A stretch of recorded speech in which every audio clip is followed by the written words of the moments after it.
Картлык буенча лайыклы ялга чыгу өчен стаж җитмәсә ни эшләргә? Бу пенсия билгеләмәү өчен нигез була аламы? Моны ничек төзәтергә? Бу һәм башка сорауларга Татарстан социаль фонды баш белгеч эксперты Алсу Мәрдиева җавап бирә. Шушы картлык буенча пенсияга чыгуын стаж җитмәү, коэффициент җитмәү бу әлбәттә инде рәсми рәвештә эшләмәгән кешеләрне кагыла. Керемнәре күп, кайберләренең хезмәт хаклары да әйбәт, ләкин үзләренең счетларына кертем юк, димәк коэффициент та юк, стаж да исәпләнми. Мондый очракта яшь бара, стаж җыелмый, мондый очракта нишләргә мөмкин?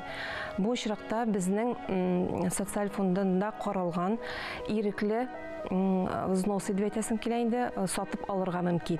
Аның өчен социаль фондына барып, гариза язасыз, да һәм инде шушы стаж һәм шәхси коэффициентларны сатып алырга мөмкин.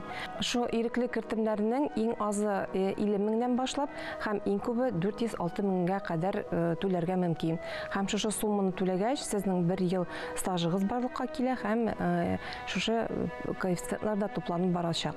Шул ирекле кертемнәрне сатып алганда шуны әйтәсем килә, монда да шикле вариантлар бар, чөнки әйтик, пенсияга кирәкле стажның яртысын гына кеше сатып ала.